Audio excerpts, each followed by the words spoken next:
Hey, hi, this is Manjuna Chandriya. Today we'll be learning how to use VLOOKUP to sum multiple column values and get the result. Or you can get the average of the multiple columns values. So I have a small data, the employee number, name, and we have a data from January to March. So I am trying to get a total of this. I don't want to add a column here. I just want to get the total of particular employees sales for the quarter.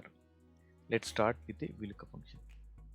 Use a normal VLOOKUP function, open bracket, use fx.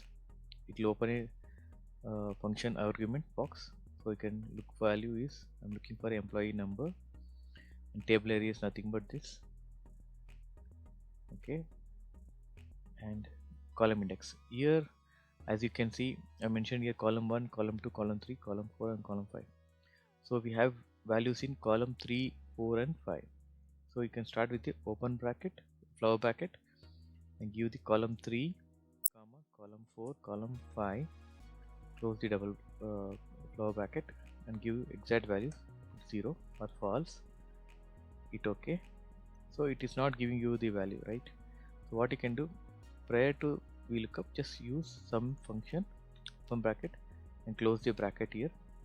So before hitting the enter button, just hit Control Shift Enter.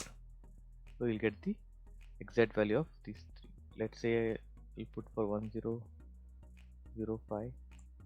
So 1005 is 2200. So you're getting the value.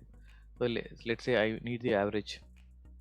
You can use average function. Just add average. Hit Control Shift Enter. So you'll get the average of this. Or you need to get the multiply all this. You can use product. Product, open bracket, Control Shift Enter. So you'll get the multiplication of 3 columns. Okay, let's say I don't want to add all 3 columns. I just need to add only 2 columns. Say I only need to add column 3 and column 5 values. So just go remove the column 4 from here and use Control Shift Enter. You get the total. See, for 105, 500 and 1500, their value is 2000. So you're getting your total here. So you can, a number of columns you can add to get the values, or you can select the columns which you need to add, or average or product.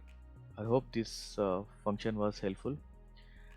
Please do comment, let me know if any formula that I need to create a video. And thank you for your time, and happy learning.